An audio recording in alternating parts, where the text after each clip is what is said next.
All right. Mic check. I'm good.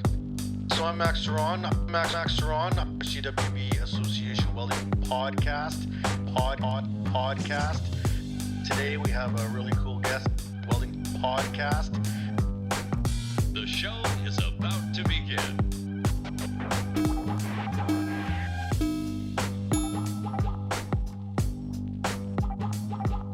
Hello and welcome to another edition of the CWB Association podcast. This is our first episode back after our summer break, so we're ready to hit the new season and really get rocking and rolling. We got fantastic speakers lined up for the next 42, 44 episodes that we do a year. And this year, right out of summer, we're going to start it off with Haley the Fabricator. Her real name is Haley Kontenis, and she's coming in live right now. So Haley, how are you doing? I'm great, thank you. How are you? I'm doing fantastic. I took a month off of no podcasts, and I actually miss it. I miss it a lot. So I got Yeah. a whole bunch booked up. I got you and I got people, and I got Fab Tech coming up. So I got a couple of podcasts I'm doing there. So I'm pumped. I'm pumped about this. Yeah, it sounds very exciting. I'm jealous. I got a new microphone. I got some new cool stuff. Sweet. So, how's your summer been so far, Haley?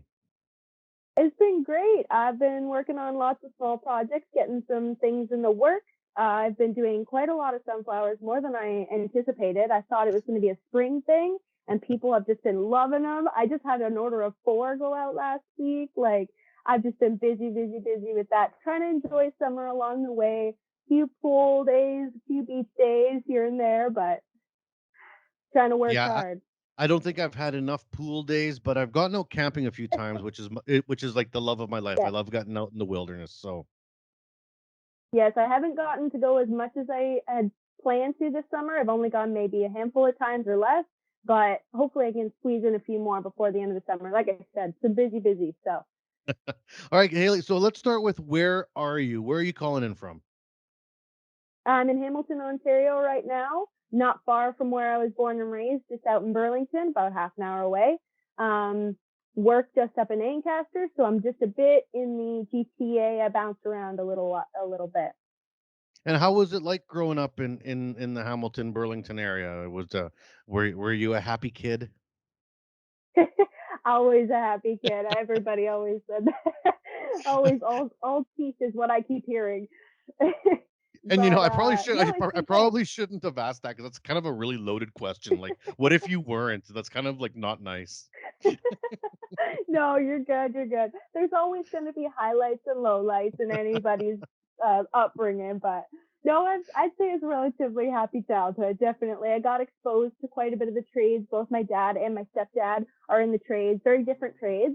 And then just family friends along the way. Like I just was able to learn a lot while growing up and everything. And I was always outside as much as I could as a kid, so that's always fun. Cool. So So can't complain. what trades were your dad and stepdad in? So my dad is a general contractor, so he honestly does a bit of everything, which is pretty cool. I've been able to kind of tag along as a kid and do a few different things. So he goes in and he might do, say, for example, an entire basement. So that's anything from drywall to electrical to plumbing to basically every little bit that you need, but it's a bit of everything. It's also kind of cool because if you ever had a problem where he didn't have enough knowledge for the extent of what he needed to do, he had a friend in almost every single trade that he could call in. He had electrician friends, plumber friends, all this that he could pull in and be like, look, I got this job. I only know basics and a little bit more maybe, and I got a really tough job. So he would call him in. Sometimes I get dragged along for the kind of easier stuff, so I get to watch it all happen. It's pretty cool. It was honestly really cool. And he's done some really cool jobs. Even actually, my favorite job that he's ever done is his own walk-in ensuite bathroom that he did. It's incredible. And I watched him do. He did heated floors. That was the one thing my stepmom said she did not want to compromise on. Is I want heated floors, and I'd be like, I'd be the same way. So even watching him install things like that was really cool, and I got to learn a lot that way.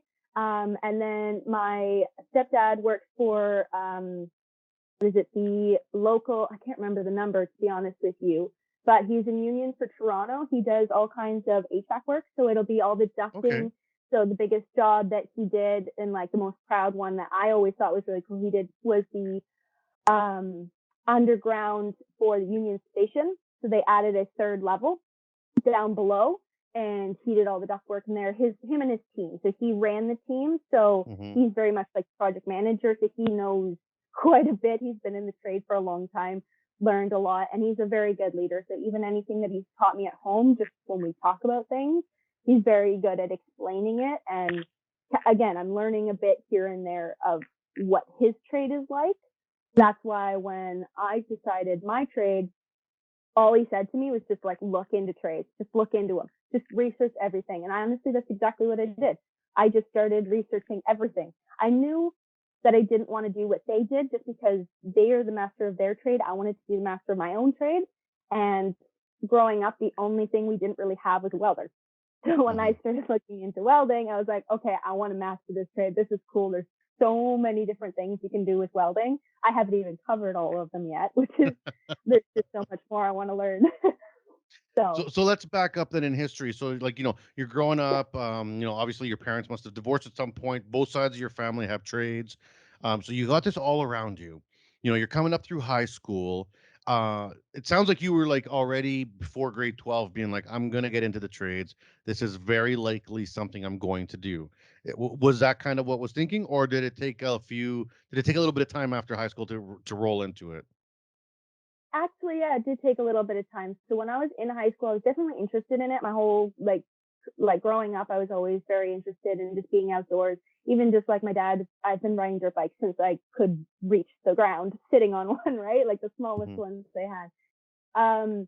When I was in high school, they had both a construction, so woodworking in grade 11, and in grade 12, I had one really good girlfriend. We went into automotive.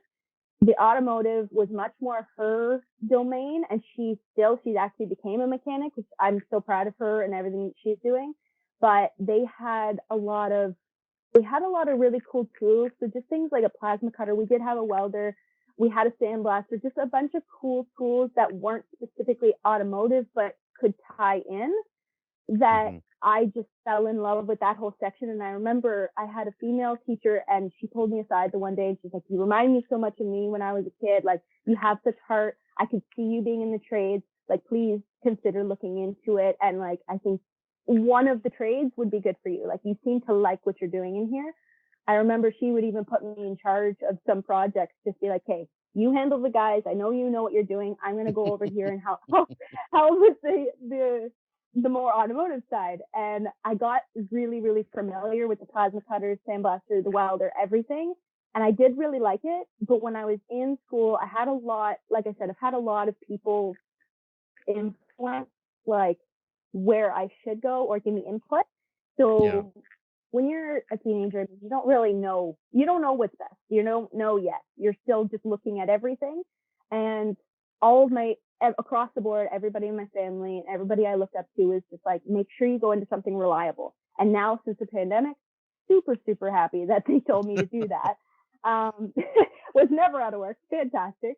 But, so when I was thinking about it, I actually thought, and I had a few friends that were going into the health field, and I thought, okay, well, that's super reliable. At the time, I didn't think the trades were as reliable as they are. Now I've come to learn that, and now I preach that across the board, because I know that every trade is essential in building, maintaining like our entire like economy, society, right? Really. So yeah, everything.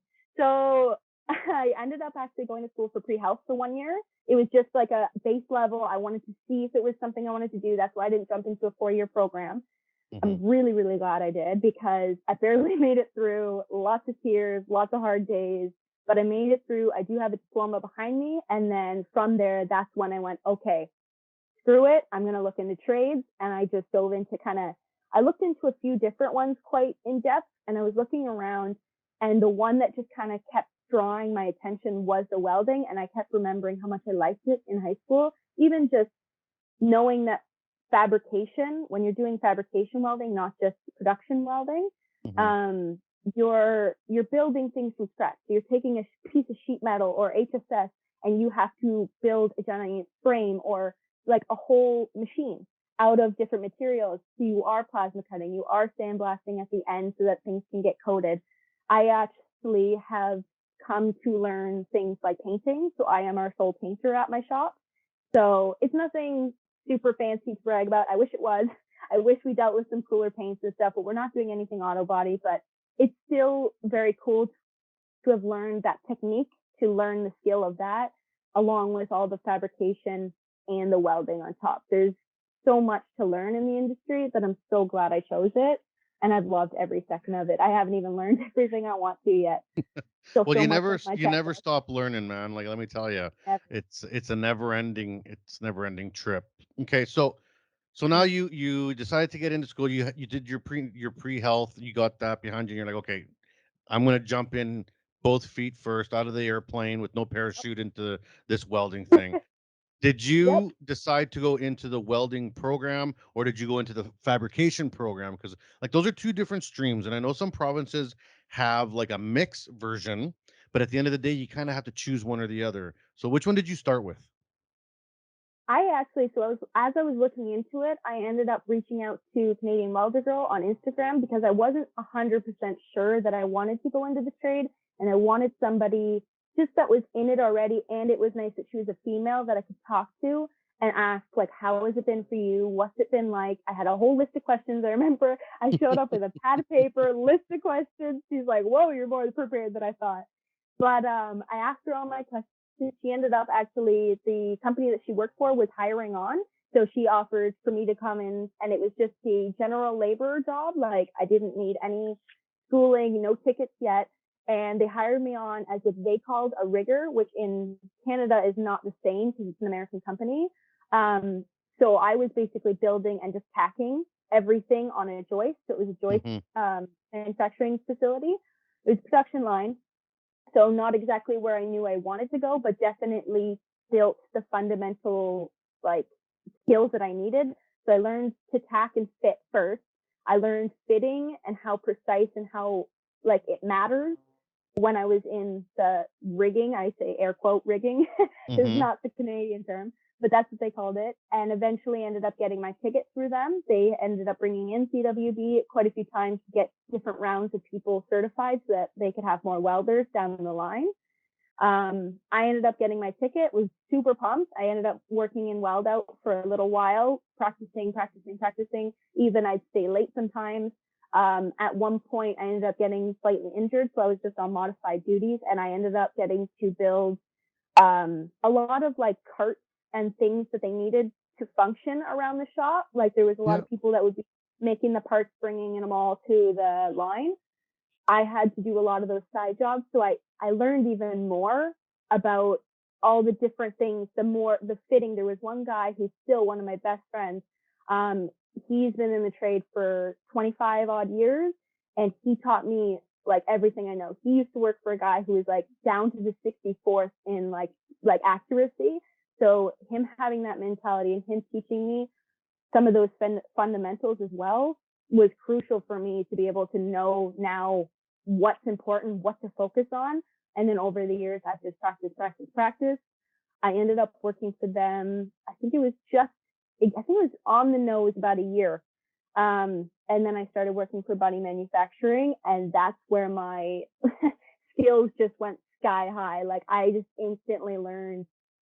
Like, so it was like I was only in the tip of the iceberg when I was working at my first facility because it was a production line. They only do so much. It's one thing that they build, right? Now where I work, it's been a lot like, I always say it's a lot like an apprenticeship, even though it's not. They teach me everything that they need me to do. So if there's ever been a job where they're like, okay, I need you to build this now, and I don't know how, my bosses will come over, stay with me for an hour, 2 hours, however long it takes for me to learn it. And then they leave and they're like, I have full trust in you, do it. I build it. Sometimes everybody has their mistakes, but you learn from them. So over those years, I've learned so much thanks to them. Honestly, they have been my teachers. I've learned a lot of what I know of like tricks of the trade from the older guys in the fields that know what they're doing, right? Just recently, I had another podcast with tradesman experience a few months back, and I talked about the fact that I wanted to learn TIG. That was the next skill in my roster that I really, really wanted to learn, because it's just a whole different ballgame than MIG, which is what I started out with. So since then, actually, they ended up talking to me about it, and I have been doing TIG almost exclusively since that point. And I've gotten, like, not to toot my own horn, but I've gotten pretty good. My bosses have been very proud of the work that I've been able to. It's because I constantly want to do better. So if I don't do well, I'm very much a perfectionist. If I don't do well, I'm not very happy with myself, and I'm like, okay, what do I need to do to do better? I either ask them, and if they give me their best advice and I'm still not doing well, it's just practice, practice, practice. Do I need to stay on my lunch and practice a few more beads? Do I just need a few extra scrap pieces to practice on before I start my actual weld? And just, practice, practice, practice. That's honestly how I've learned everything I've needed along the way. I have thought of going back to school. Don't know exactly what. I don't know if I would go back for that fabricator or welder program, just because I already know everything not everything. You never know everything. I shouldn't say that. But I do know quite a bit of what they would be teaching you, because they teach you the basics, and then you need that real life experience. The experience is what separates you from just coming out of school, right? They do give you that in school, but once you get into the field, it's completely different. I have thought about going back to school for non-destructive testing, though, to be a technician in the future, because you need to know a lot of the fundamentals of welding to be able to go into that field. And it intrigues me so much. It just sounds so cool. Everything that they're working with, just giant bridges and aircraft and units. It's a different scope of work, that's for sure. Yeah. So, like, as you look at your career, if you're looking at going back to school, I mean, I taught the steel fabricator program and the welder program for the Red Seal. And let me tell you, what you said is true. People come to the school and sometimes think I'm just going to go to this course and just get my Red Seal and be done. And let me tell you, those people usually fail. The people that do well in the course have had pretty good industry experience, because 70% of the interprovincial exam is based off industry experience, and only 30% is based off the classroom work. So the more industry experience you have, the better. So, for example, when I went back and I got my steel fabricators Red Seal, I challenged it. So that's something that you might think about. You don't have to go to school. You can just challenge for these things. So you can just go to your local apprenticeship board and say, look, I have this many hours in the trades, and that's proof enough. If you can prove you have enough hours doing a job, you can just challenge for the Red Seal, and then you just go write the test. And the steel fab exam is just a written test. You don't have to build anything. It's all just paper. So as long as your math is tight and you know how to read a blueprint really, really well, like really, really well, you got a pretty good shot at being able to pass a steel fab ticket. So thank you for that. I will definitely look into that for sure. it's a good thing to have in your pocket, because you pass it once and it's good for life, and it means you're transferable, right? So let's say you're in Ontario and you're working for these shops and you know everything and you're doing really well, and then you decide you want to, maybe go to Alberta or Australia or Germany. You're gonna have to start from square one unless you have that Red Seal. If you have that Red Seal, then you don't have to do that, right? I actually didn't know that transfers to other countries. Yeah, the Red Seal's transferable to, I believe, 87 other countries. So you can go walk right into their shops and get top rate without too many questions. I have lots of friends that have done the Australia gig. Once they get their Red Seal, they're on a plane to Australia, and they'll be surfing at night and welding during the day, and loving it, because they don't have to start from the beginning. Yeah. Wow. Okay, definitely. I will look into that. Thank you for that piece of information. Nobody's ever told me about that before. Well, see, that's why you go to school. You learn those things. Yes, that's why I'm always reaching for new information. That's what I'm saying. Good. I want to learn it all. So, okay, now we've been talking about your path, how you learned. You worked on site. You were an on-site worker. You between mentors and people in your businesses and the shops that you've worked at, you've gained all this knowledge. You've gone from kind of a junior fabricator to a more master full fabricator, now getting more into the intricate welding stuff and possibly looking at inspection down the road. In your experience, what have been some of the biggest hurdles you've had? because it couldn't have all just been like, oh, this is awesome, Nope. everything's going perfect, right? Like there must have, like, I mean, I had lots of hurdles. What would be, perhaps some examples of some of the, crappier things you've had to push through? That's such a really good question. Not something I was expecting. Honestly, there have been some projects that I have come across where they have just defeated me. Like it has just been like double the amount of time has been put into this project that did not need to be, just because it was either a lack of like knowledge, which usually isn't the case, just because my bosses always say when they give me a new project, if you need anything, let us know. Even like Hmm. right now, even like they'll run over the blueprints to make sure that I understand what I'm building. We have a designer on hand, so I can always ask him questions if I just need to see the 3D model of it. But there have just been some, and I would say more so when I got into TIG welding, because as I knew, it would be a completely different ball game, and it was. There was Hmm. a lot more small pieces I was dealing with, a lot more intricate pieces, A especially lot when I tighter got into, tolerances. Yeah. yes, for sure. And like you notice metal acts weirdly when it gets heated in different directions, different amounts. So when I was working with these smaller pieces, I found that it was trickier for me, at least at the beginning. I had a lot of pieces that just went to scrap and it start again.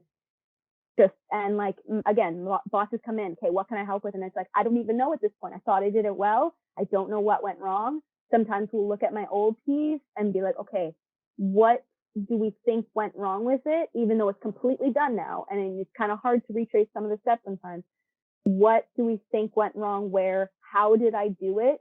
And how could I have done it better? Maybe because sometimes when I get to a project, I'm like, okay, I know how to approach this, but I only have two methods to approach it with from my knowledge.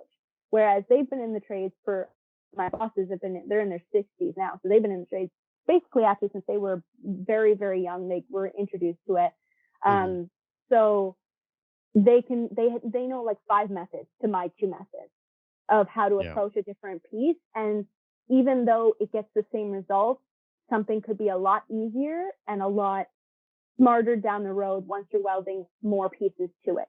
Because that's Yeah. the thing. I have a lot of intricate pieces where I'm not only dealing with like a 1/4 inch round bar, but also a 3/4 inch round bar, and then tubing, and then plate steel, and then perforated. And there's so many different components going together in such a small area. And the pieces I was building for, I only had a very small tolerance, very, very small tolerance. So sometimes it was like, okay, how do I tweak it back just that little bit so that it's intolerant? And sometimes it's even just asking the other guys, like, what the heck Yeah. do I do here? I have no idea. Yeah. Can I just Um, straighten this out with a tack? like, yeah, is it that Yeah. simple? Like, no, you have to use the torch, or you got to use this, or put it in the press. Like, there's just, Hmm. and there's been so many times where it kind of hurts your ego, but at the same time, you got to remember, like, you don't know everything. Even when I've been in the trade, like my bosses, sometimes I still teach them things. Very rarely, I will say, very rarely, but there have been a few moments where they've been very impressed with the thought process I take to it versus them, even though they've been in the trade for so long, having a fresh set of eyes. I've taught them a few things. Like you really never stop learning, and that has been like the biggest thing I've learned through all of it is just you never know everything. And there have Hmm. been some guys that I've worked with who think they know everything, and then they get very, very, very frustrated if it doesn't go the way they anticipate, or it just doesn't go well, because they're like, well, I know everything. Like it shouldn't have gone this way. And it's like having me being so new to it, it did give me that little bit of an upper hand. I kind of try and keep an open mind at all times that I don't know everything. So if it goes wrong, it's okay. But yeah, I'd say there's my fair share of times where I've completely scrapped pieces and it's a setback and it's like, okay, how are we going to completely redo this now? Yeah. And Like, that's a part of any job. Like, I mean, sometimes, right? like, I've been a part of jobs where it's a 30-cent mistake and you're like, oh, dang it, I wrecked that thing. And then I've been on jobs where it's been $1 million mistakes. And it's like, oh, man, that's, I don't know if that's, I've dealt with that. I don't know yeah, if no, I even take a I, million. I've been on some big projects and seen some things go wrong and been like, oh man. I think it was like $1.5 million worth of machinery just got thrown in a scrap bin once because they used the wrong type of pipe in the whole project. And I was like, oh my God. But I you have done know, that before where you, where you so think it's you learn, one but thing, it's not. Yeah. this is a great time to take a break. We're going to take a little like 2 second break here to have the commercial sponsors come in and do their thing. So for everyone that's listening and tuning in, make sure you don't go anywhere. We'll be right back here on the CWB Association podcast with Haley the Fabricator. And we're back here on the CWB Association podcast. My name is Max Ceron, and we're really happy to have you guys with us. This is our first episode after my little summer holiday break. And I say like summer holiday break from the podcast because obviously work never stops. But this project took a little bit of a break over the summer, but now fully charged and ready to rock into the new year with a whole bunch of great stuff. And I think these will be coming out early September. So by then, if when you guys listen to this, hopefully you'll be listening to us at FabTech. We're going to be down at FabTech in Chicago. We're going to be doing a couple awesome interviews down there. And then we got CanWeld in October. So make sure you guys tune in for CanWeld, which is the biggest welding and fabrication trade show in Canada and done by us at the CWB Association. So hopefully you guys will be there.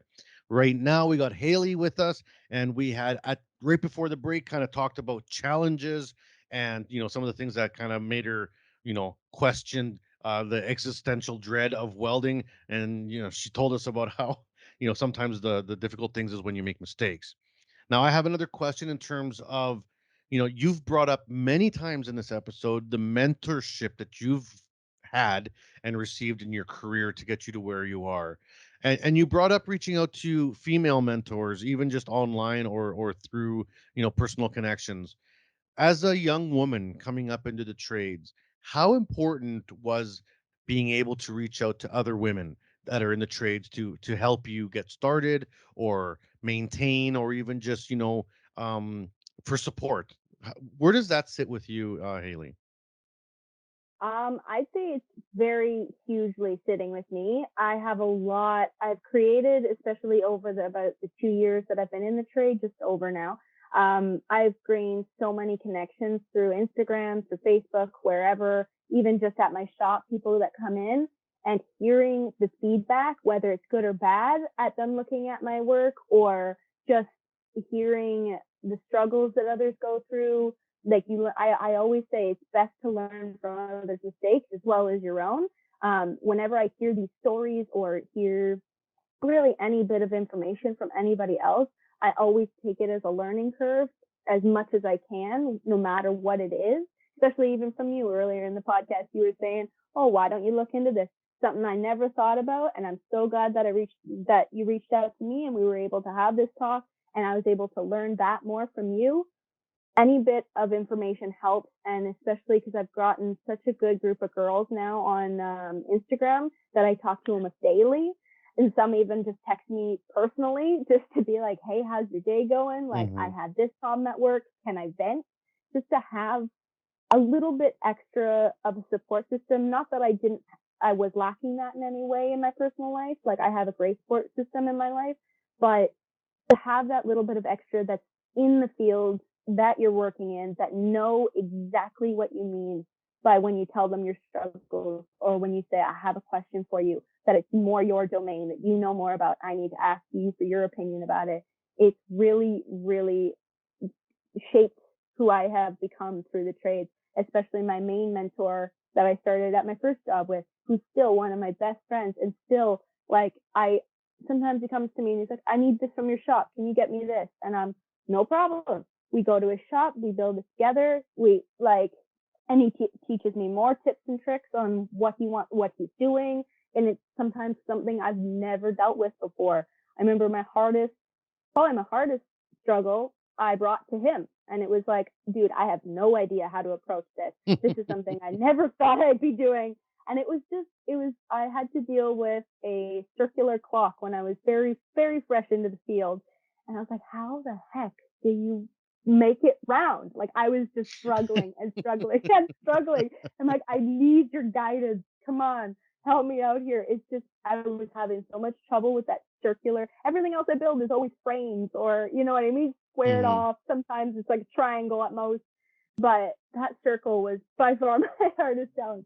But being able to go to him and having that support and being like, don't worry about it, we will figure it out. Might take a little bit of time, but we're going to get through it. And we got it. It turned out better than I anticipated and couldn't be happier with it. But that support system it's been so crucial to me. And I tried to give that to every girl that reaches out to me I've had a few reach out to me on Instagram and just being either like, how have you liked it? Or which method should I go in? And that's honestly the hardest question I always get is which direction should I go in? And it's like, honey, I can't tell you which direction is best for you. I don't know you well enough. But Hmm.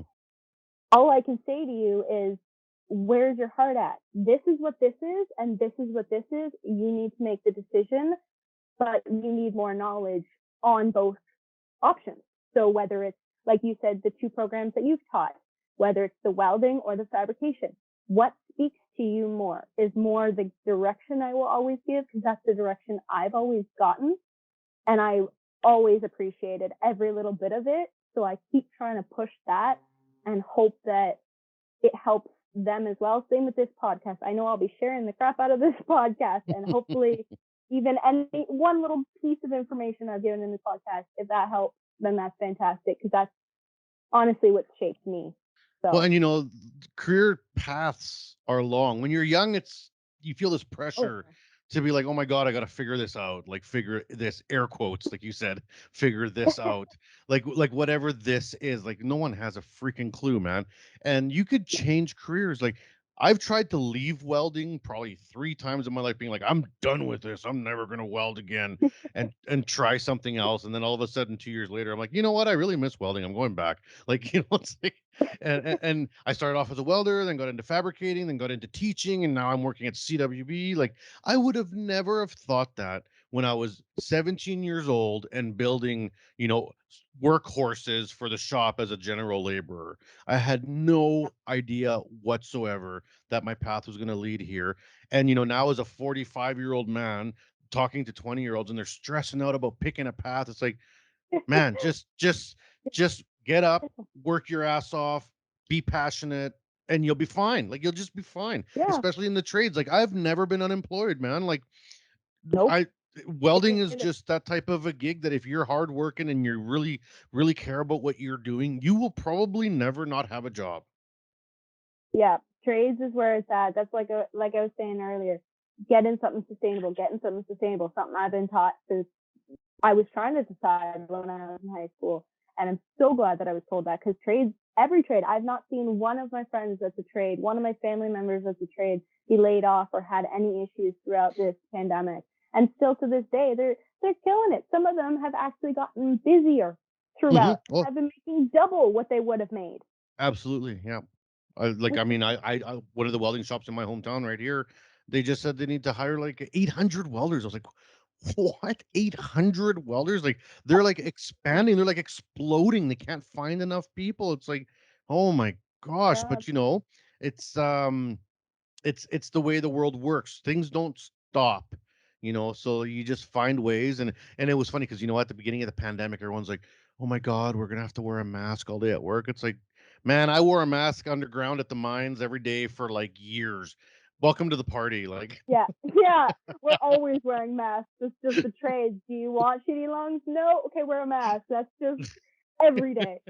I just my problem is just which mask do I wear? Which ones am I switching between? Like sometimes I'll just wear the big industrial paint mask right into the office and like just ask a question. No point in switching. This is a better mask than yours. yeah, exactly. So now for Haley, you're feeling out your careers. You're still super young. You got everything in front of you. Yeah.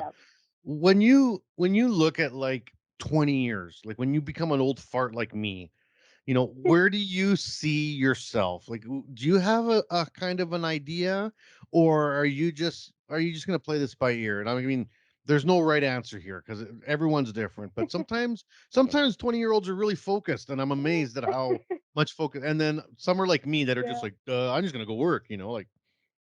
honestly, I am a planner at heart, so I have lots of plans. I don't know which path exactly will happen because what I have learned most of the last 2 years is nothing goes as planned. Mhm. But not in a bad way. A lot of the times I'll think I'm going to do something and then something better comes around the corner and I'm like, oh, wait, that's a better option. Let's do that. Just like when I found the second shop, I did not anticipate finding the second shop. I thought I was going to have to go back to school after my first job, even though I had a ticket. I was like, nobody's going to hire me just with the ticket and 1 year experience. Like, do I have to stay here for a while? I knew I wasn't learning that much fabrication, which is what I wanted. And then this job popped up and it's been the best year of my life. Like I've absolutely loved the job I'm working at now. But as for the future, definitely got plans. I'm definitely thinking about the route of like, I think I mentioned it earlier, of NDT technician, that non-destructive Mhm. testing, doing any of the X-ray or ultrasound. I just think that would be so interesting, especially the part of learning the fundamentals of welding and steel and how it's made. I did an introductory course just for shifts, just because I was curious on how steel is made, how copper, all the different stages that we've gone through over Mhm. thousands and millions of um and just learning about how different metals are made is so interesting. And there's so many new ones that have come in the last like 20 years even because we've been working more into spacecraft. There's just so many more high tech metals that have been coming out. And I think that that is just so interesting to me. I always thought when I was younger, like when I first started, I was like, okay, maybe I'll go into inspection when I get older. Because definitely eventually I would like kids. I'm a very family oriented person. But, and I can't always be in the shop at that time of my life, as well as a trade is a very physical job. And I don't hate that in any way, but I do have to think long term. If I'm going to be doing this for the next 40 years, I can't be breaking my body for 40 years. So work your butt off for the next maybe 5, 10 years, learn every little bit of information that I can over that next bit of time. And then, okay, long term, can I work my way? It's always that work my way up in the company, but it doesn't necessarily need to be in one company. Just how do you work your way up? Look at the people above you, look at people around you that are making more, but are still in the industry. So I look at my bosses a lot. They own their own company. I don't know about that. I've thought about it and it definitely intrigues me, but I don't know if I'd be able to handle it. I would definitely want a partner in that. And that would kind of come with over my lifetime. If I meet that right partner that has the same visions as me and that works well with me, then maybe, yeah, I could totally see myself owning my own company. But at the same time, again, I have to think logically that my body's not going to be able to take this for 40, 60 years. So I really am interested in, like I said, the fundamentals of welding, how it works, how it's built, and I just think it would be so interesting to go into something like an inspection, like NDT technicians, something along those lines. I think is right up my alley. But again, not for a while. I still have so much to learn. I think I'll start school for it maybe soon, but I've still got so much to learn. I just started with TIG a little while ago. I'm still learning even aluminum TIG. That has been quite a struggle for me because it just acts so differently than the regular steel or stainless steel that I deal with. Mhm. Um, yeah, there's just so much that I want to learn. Honestly, anything that gets thrown at me that I'm like, ooh, that's interesting. Okay, sure. Like, teach me that. And then I might go on a completely different path that I don't even know of today. Like, I You know, could I learn something, I right? was just having this conversation with a friend the other day. Like, it's like, does every welder have a kryptonite? Like, is there one thing that seems to just escape your ability? Like, you might be so good at all these things and practice and just be awesome, but then there's that one thing that you're just like, oh, I just can't seem to do it as good as other people. Like for me, it's a TIG welding aluminum. And I think it's 100% I because of like it. my industry experience. I don't mind doing it, and I feel like I do a Yeah. pretty good job, but I don't have that natural ability to be like, okay, this is the type of aluminum, or this is the rod I should grab, this is what the gas I should set it at. I should change my frequency to 90 instead of 120, and Mhm. have all these settings in your head. I worked in the heavy industry, in the mining industry, so like you don't see any aluminum in that world. Like it doesn't No. even exist, right? So then the first time I really started to work with aluminum was when I started becoming like a foreman, and now I have to work on, like, help organize projects that are not in my normal wheelhouse, but just are in the shop, and I'd have welders be like, "Oh, this aluminum's not going good. Can you help me out?" And I'd be like, maybe." Like, what Maybe. do you think? What do you Like that. think is one welder, one type of welding that maybe you seem to struggle with more than you think you should? Definitely for me, it's aluminum. I love it because I love a challenge. That's like my favorite thing. I've told my bosses that since day one. I'm like, it's a challenge? Okay, send it my way. And they do. They send them to me all the time. They're like, you think you can handle it? I'm like, yeah, I can handle it. Even if I can't, I'm just like fully confident. Yeah, I can handle it. And aluminum, I most of my setbacks where it's like I've had to completely re-weld it or somebody else has had to fix it and completely re-weld it type thing has been aluminum for sure. They started me on it like a while back, long before I knew TIG in general. And it did not go over well at all. Like there was no fusion. I thought I had it. I thought I was feeling confident. As soon as they tested it, they knew they had to test it in a way that it wouldn't damage anything. As soon as they tested it, snapped right in half. Damn it. So my boss did come over in that moment to be like, okay, so it completely failed. So what went wrong? And I told him my setting. I told him everything that I had gone about it. And he's like, nah, you got it all wrong. Okay. So scratch all that. Let's start again. And he sat with me for, I think it was like 2 hours. I'm not kidding. And I was doing another aluminum project a little while ago. And again, he sat with me for another like 2 hours. And it's just like, okay, how can we make this better? He comes over and he looks, and my welds are sticking up quite a bit. And with aluminum, they should be relatively flush. Again, it Yeah. depends on the material thickness and all that. But when it comes to aluminum or TIG in general, it should be relatively flush.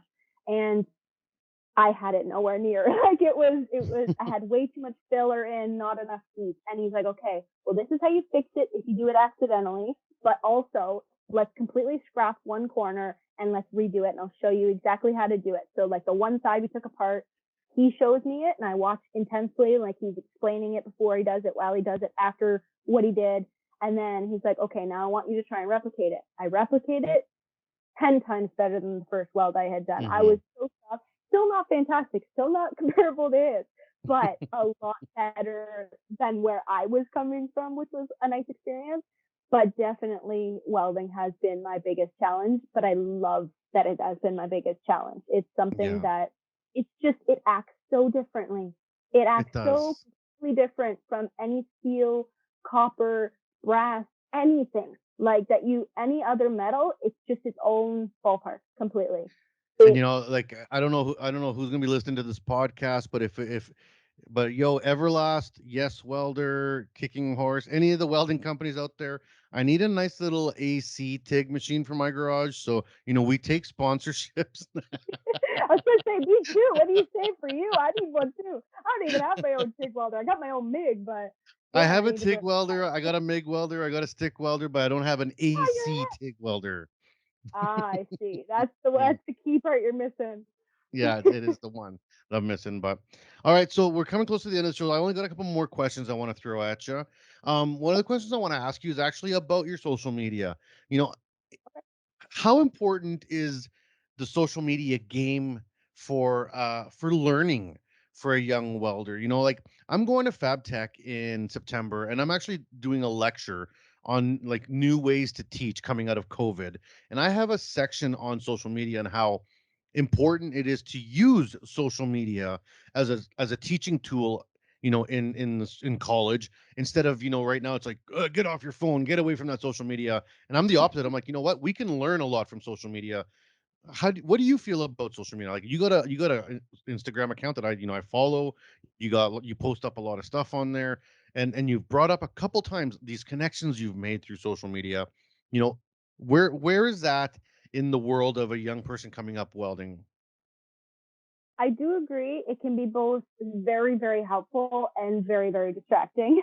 I Yeah. always set myself a certain amount of time, and not only time on Instagram, but where I spend my time. So I usually try and focus as soon as I get on Instagram. I'm like, okay, let's focus on posts, whether it's 1 or 3 that I'm making or more, that I'm like, okay, I'm prepping myself for the week or the next day or whatever. Whenever I'm dealing with that, I always like to get that right out of the way because it's first off, I feel productive and I feel like I've gotten something accomplished. Not only that, I'm not getting distracted in the just realm of social media that I never even touch my Explore page. That is the one key thing I can say for advice. Don't touch your Explore page. When you're on social media business-wise, whenever I'm reaching out to people, talking to people, any of that, just stay off of it because it's just going to distract you. And a lot of my posts, especially when I was starting out, a little bit less so now, but I still do throw it in quite often, is if I am learning something new, when I make that post and I'm like, oh, okay, like I've been doing this. This has been really fun. This is what I've been building or whatever. I will often add the last little bit of my caption will be like, does anybody have tips or what could I have done better? Or sometimes I don't even add that and people just throw information at me. Some of it's, yes, negative. Like I've had people just being like, oh, that's crap. Take it down. Like, blah, blah, blah. Just ignore that side. You're not being helpful. You can get blocked. Like you're not giving me any kind of guidance. I didn't say that I was a master welder. I just said, this is what I did. And like, you don't need to come over here and be negative. But I've even had a few CWB instructors, I think 2 that stick out in my mind that have reached out to me and been like, this is what you could have done better here. And like, this is from my experience. Or sometimes they even ask me questions. I've had some CWB instructors being like, how can I teach my students better? Or I remember once they asked me about how I hold my gun. And I'm like, honestly, I never even thought about how I hold my gun. Like I just hold it whatever's comfortable in that position. Like I know, he's like, well, there's 2 methods. I'm like, I don't even know what method I use. Like I just, whatever's comfortable and gets me the product that I need, that's what I focus on. And I've had lots of people being like, oh, what heat are you using? Or what tungsten size are you using? And it's like, oh, why don't you try upping your tungsten size from 3/32 to 1/8 so that you can get more heat in there. And then you get better penetration. I'm like, oh, didn't think about that. Thank you. Like things like that. I've seen it as such a helpful tool. There's so many good people out there that do want to help you. And it's like, I didn't ask sometimes. And it's just like, I will comment like, thank you, thank you, thank you. Like, I needed to hear this. This is not something I would have maybe reached out or thought about asking. And I needed to hear that tip or that trick or, you know what I mean? Think about it this way. And I've learned quite a bit through Instagram. And it's just reaching out. Like I said, whether it's I just comment on my post being like, and a lot of the time I'll do like hashtags directed at people, like tips to the trade or progress rather than perfection. I really like that one because I like to see people on that one. And I find with that one, it's not even always welders. It's just people that have a good outlook on life and knowing that you're not always going to do the best job, but you do the best that you can and you always stay open-minded. So learning things like that, I've learned just a lot of how to be a good worker, how to be a good teacher, how to be open-minded. Things, I've learned all kinds of things aside from welding as well as welding through Instagram. It has been such a crucial tool for me and I've loved it. Everybody that's reached out, I appreciate you all. Now, is there any like Instagram pages that you would recommend for a young welder or even maybe even more specifically a female welder that's coming into the trades that they could be like, this is a good Instagram page where there's good information and like mainly positive people? I don't know about specific information. Like I said, that comes a lot with just being in the field. Like you're just going to I get sometimes random people that have 200 followers or 20 followers that give me the best advice. But I will say that there are some key ones that stick out in my head for motivation and like how to go about learning and how to keep open-minded even when you're struggling. One being I Am the Generation T. They actually just did a post on me just earlier, and they share a lot of different people in the trades, women and men, and they kind of share a snippet of their story, and you get you meet a lot of people through that. Accounts like that I like because they're sharing, oh, this person's doing awesome, and this person's doing awesome, and this person, and I just like it because it's giving everybody their little highlight moment, and you learn. I'm like, oh, okay, that chick seems really cool. And like, I'd like to learn from her. I start with chatting with her. She's super nice. She teaches me something. I teach her something. Aside from that, the Tradesman Experience, they have their own podcast series on Spotify. I have learned so much from those guys. It's more so their podcast than their Instagram, but their Instagram very much leads you to that. And sometimes they will post just little snippets of advice. Sometimes it's just, today is really not going well, but tomorrow it's going to be better. Anything, right? Like they share a lot of that positive reinforcement that you need to just be like, you're going to have bad days, but you just keep working through them. And I really like their mentality, and it's kept me afloat a lot in some hard times. As for girls, more specifically, I guess guys could get something from it too, but it is directed at females, and it is not welding related at all. But every day I see their posts, and every day it motivates me to work harder. Is She Conquers. It'll be like a yellow picture right at the top. They, every single day, and sometimes twice a day, just it's always motivational, and it's always like, you are doing well, you work hard, you get yourself up every morning, you like, it is everything that you don't think that you're doing when you're, I find whenever I have those days and I'm like, wow, I did a shit job, like that piece, as soon as he tested that aluminum piece, it broke. And I'm like, I'm in my head, I'm just like devastated. I'm like, I can't believe that. That's so embarrassing. Like, my boss is going to fire me. No, relax. You have been doing so well. Like, they appreciate you for every other thing that you do. Everybody has their bad days. Everybody makes their mistakes, but it's how you learn from it. And they remind you of things like that. And I really love it. Actually, I'm just on Instagram now, and it just refreshed, and it's the tradesman experience, and it says mindset change plus behavior change equals result change. Things like that. See those every day. That's the kind of stuff that you need to be focusing on, rather than your explore page, which is just nonsense. Like, sometimes you got one good post, like those people in the back that are like, no, I see good stuff. It's like, okay, that one post, that's great. But focus on who you're following, who you're actually following, not the people that they're recommending for you. Make sure those are good people, because those are the things that you see. Like I said, I just opened Instagram, and that's the first thing I saw. Like, that's the kind of motivation that keeps me going, keeps me learning, keeps me moving forward. All right, cool. And then to wrap up the show, I'm going to ask you the same question I ask all my guests. And this one's coming from, Haley in Ontario, through her life experience and her journey through her life.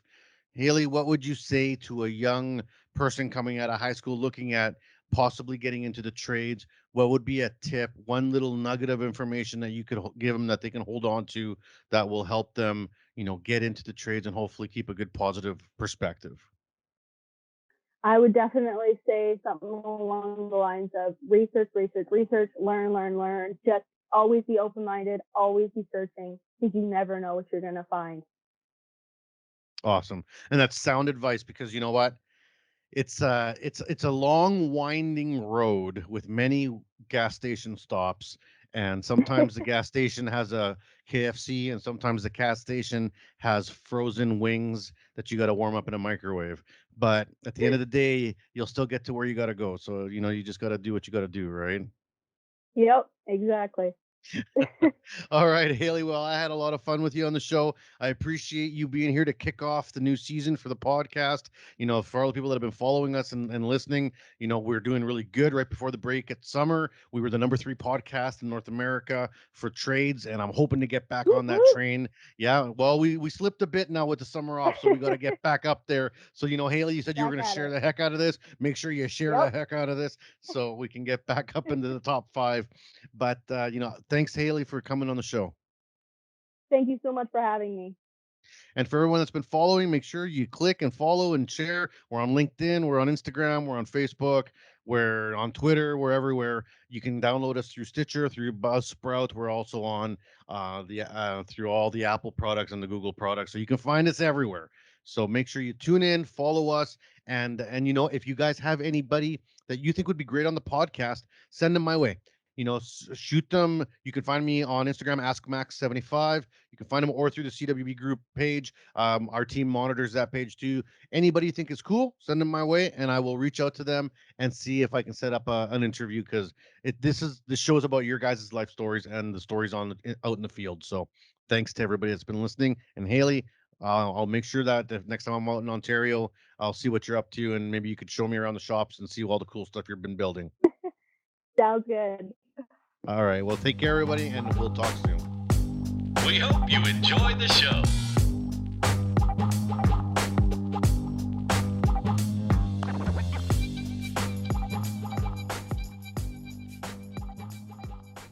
You've been listening to the CWB Association Welding Podcast with Max Ceron. If you enjoyed what you heard today, rate our podcast and visit us at cwbassociation.org to learn more. Feel free to contact us if you have any questions or suggestions on what you'd like to learn about in the future. Produced by the CWB Group and presented by Max Ceron. This podcast serves to educate and connect the welding community. Please subscribe, and thank you for listening.